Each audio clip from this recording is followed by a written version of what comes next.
આકાશવાણી ભુજ સ્થાનિક સમાચાર વિરલ રાણા વાંચે છે. નમસ્કાર.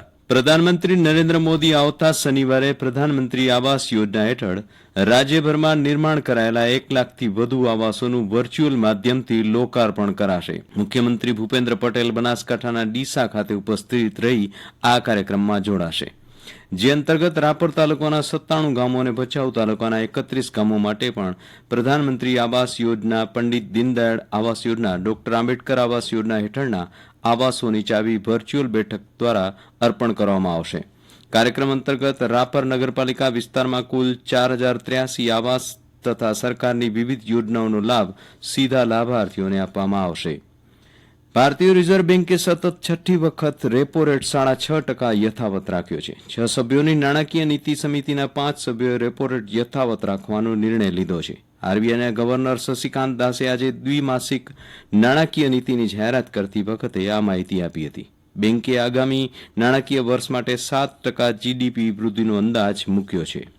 મુખ્યમંત્રી ભૂપેન્દ્ર પટેલના હસ્તે આજે અમદાવાદ મહાનગરપાલિકાના 200 કરોડ રૂપિયાના મ્યુનિસિપલ ગ્રીન બોન્ડનું બોમ્બે સ્ટોક એક્સચેન્જમાં લિસ્ટિંગ કરવામાં આવ્યું. ગ્રીન બોન્ડ લિસ્ટિંગ કરનારી અમદાવાદ મહાનગરપાલિકા રાજ્યની પ્રથમ મહાનગરપાલિકા બની છે.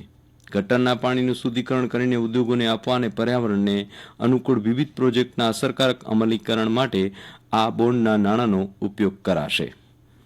ગુજરાત માધ્યમિક અને ઉચ્ચતર માધ્યમિક શિક્ષણ બોર્ડ ગાંધીનગર દ્વારા 11 માર્ચથી 2024થી શરૂ થતી ધોરણ 10 અને ધોરણ 12ની જાહેર પરીક્ષા માટે આજથી હેલ્પલાઇન સેવાનો પ્રારંભ થયો છે. વિદ્યાર્થી, વાલી અને શાળાના માર્ગદર્શન માટેની આ ટોલ ફ્રી સેવા 26 માર્ચ સુધી કાર્યરત રહેશે. હેલ્પલાઇનમાં નિષ્ણાતો દ્વારા સવારના 10 વાગ્યાથી સાંજના 6 વાગ્યા સુધી માર્ગદર્શન અપાશે. હેલ્પલાઇન નંબર છે 180023355500.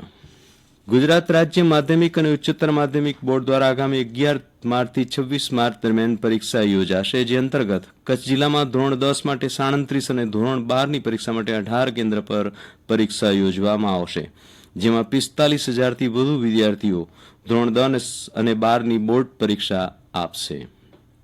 આગામી લોકસભાની ચૂંટણી સંદર્ભે હાથ ધરાયેલ મતદાર યાદી સુધારણાની ખાસ ઝુંબેશમાં કચ્છ જિલ્લામાં 28,490 નવા મતદારોનો ઉમેરો થયો હતો. નવા નોંધાયેલા મતદારોને તેમના ચૂંટણી કાર્ડ ઘર બેઠા મળી રહે તે માટે ચૂંટણી તંત્રે કામગીરી હાથ ધરી છે.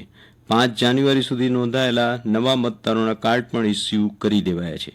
જિલ્લા ચૂંટણી તંત્ર દ્વારા રજિસ્ટર ડી મારફતે નવા નોંધાયેલા મતદારોને ચૂંટણી કાર્ડ પોતા કરવામાં આવી રહ્યા છે. અબડાસા વિધાનસભા વિસ્તારમાં 3 તાલુકા નખત્રાણા, અબડાસા, લખપતમાં 32 માધ્યમિક શાળાઓના નવનિર્માણ માટે સરકારે મંજૂરી આપી છે. તેમજ નખત્રાણા તાલુકા મથકે કસ્તુરબા ગાંધી બાલિકા વિદ્યાલયના સંકુલ માટે પણ 10 કરોડ 20 લાખની મંજૂરી મળી છે.